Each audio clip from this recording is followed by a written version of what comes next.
সন্ত্রাসে মদত দেওয়া জঙ্গি আশ্রয়ের কথা কবুল করে নিয়েছিলেন খোদ পাক প্রতিরক্ষা মন্ত্রী। আর এবার কতটা নির্লজ্জ পাকিস্তান সেই ছবি আপনাদের সামনে রাখবো। একেবারে পেহেলগাঁও হিন্দু নিধনের পর প্রতিবাদ চলছে। লন্ডনে পাক হাই কমিশনের সামনে বিক্ষোভ, যেখানে দেখতে পাচ্ছেন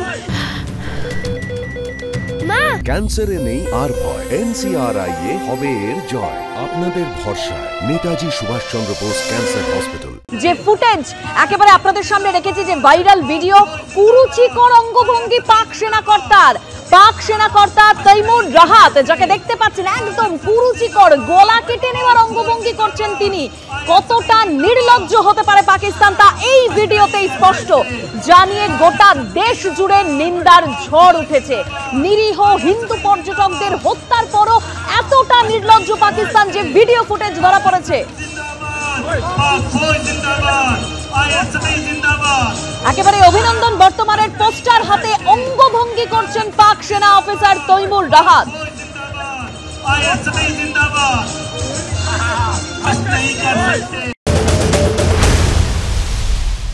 আমাদের দেশের যে শান্তিপূর্ণ সহাবস্থান সব ধর্মের মানুষদের নিয়ে, সেই সহাবস্থানটাকে চটকে দেওয়া বা ঘেঁটে দেওয়া, এবং এইটা শুরু করেছিল পাকিস্তানের আর্মি চিফ ISI-রা। এনাদের যে বক্তব্য ছিল কিছুদিন আগে দিয়েছিলেন সেইটার পরে, এবং এখন এক্স্যাক্টলি উনি ওইটাই করছেন যেটা ওনার প্রভুরা রাওয়ালপিন্ডির আর্মি ক্যাম্প থেকে, আর্মি হেডকোয়ার্টার থেকে ওনাকে বলেছে করতে, এবং উনি নিজের মস্তিষ্ক বসু কিছু করছেন না। এটা উস্কানি। এবং যেহেতু এই জমিটা যেখানে দাঁড়িয়ে উনি করছেন এটা হাই কমিশনার, এবং হাই কমিশনের জমি মানে যে দেশের হাই কমিশনে উনি আছেন, এটা তো লন্ডনে, তো সেই দেশের দায়িত্ব হচ্ছে ওনাকে সুরক্ষা দেওয়ার। ফলে উনি নিজে সুরক্ষিত থেকে উস্কানি দিচ্ছেন। এটা একদম সুপরিকল্পিতভাবে চলছে, এবং এটাই পাকিস্তানের রক্ত, এটাই পাকিস্তান আর্মির, পাঞ্জাবি অধ্যুষিত পাকিস্তান আর্মি অফিসারদের সারা জীবনের একমাত্র লক্ষ্য হচ্ছে নিজেরা মরে যাব বা আমেরিকায় পালিয়ে যাব কিছু ঘটলে, কিন্তু ভারতবর্ষকে আমরা ছিন্ন ভিন্ন করব। পেহেলগাঁও সন্ত্রাসের প্রতিবাদ এবার বিদেশেও। 26 জনের মৃত্যুর প্রতিবাদে লন্ডনে পাক হাই কমিশনের সামনে প্রতিবাদ বিক্ষোভ। একেবারে সেই বিক্ষোভের ছবি দেখতে পাচ্ছেন, যেখানে জাতীয় পতাকা হাতে নিয়ে স্লোগান তোলা হলো ভারত মাতা কি জয়। জম্মু কাশ্মীর থেকে জেরুজালেম জেহাদিদের সন্ত্রাস গুড়িয়ে দেওয়া হোক, এই আর্জি নিয়ে সোচ্চার হলেন প্রবাসীদের অনেকে। তাদের হাতে ছিল প্ল্যাকার্ড, যাতে লেখা হিন্দু লিভস ম্যাটার। লন্ডনে ভারতীয় হাই কমিশনের তরফেও নিহতদের প্রতি শ্রদ্ধাঞ্জলি জানানো হয়। আর এরই পাশাপাশি যে ছবি আপনাদের সামনে রেখেছি, একেবারে কতটা নির্লজ্জ হতে পারে পাকিস্তান সেই ছবি আপনারা দেখতে পাচ্ছেন, যেখানে পাক সেনাকর্তার একেবারে কুরুচিকর অঙ্গভঙ্গি। অভিনন্দন বর্তমানের ছবি হাতে একেবারে গলা কেটে নেওয়ার মতো অঙ্গভঙ্গি করছেন পাক সেনাকর্তা তৈমুর রাহাত।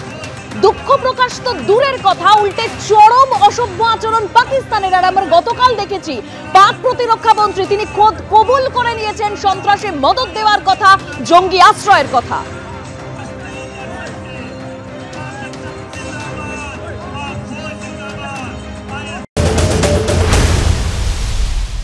পাকিস্তানের ডিফেন্স অ্যাটাচি নাকি বলেছে এই প্রোটেস্টার্সদের, ইন্ডিয়ান প্রোটেস্টার্স যারা প্রোটেস্ট করছে আউটসাইড পাকিস্তান এম্বাসিতে, যে আমি তোমাদের গলা কেটে দেবো। ও যাই হোক, বলেছে, করেছে।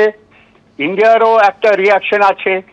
ইন্ডিয়ার রিয়াকশন প্রাইম মিনিস্টার অলরেডি বলে দিয়েছে যে কিরকম ভাবে ইন্ডিয়া পাকিস্তানকে এইবার ধ্বংস করবে, আর ইন্ডিয়া কি কি ব্যবহার করতে পারে পাকিস্তানকে আঘাত দেওয়ার জন্য। আর্মি, নেভি, এয়ারফোর্স তিনজনই এখন প্র্যাকটিস ড্রিলস করছে পাকিস্তানকে অ্যাটাক করার আর ধ্বংস করার জন্য। তো আমাদের একটু অপেক্ষা করতে হবে। এর মধ্যে পাকিস্তান আমাদের খোঁচা দিচ্ছে এইসব ইভেন্টস করে। ইন্ডিয়ার উপরে কোনো এফেক্ট হবে না। আর আমরা করব সেটা আমরা অলরেডি দুনিয়াকে জানিয়ে দিয়েছি। আর এটা কখন হবে, তখন পুরো ওয়ার্ল্ড দেখবে যে পাকিস্তানকে ইন্ডিয়া কিরকম ভাবে ধ্বংস করছে।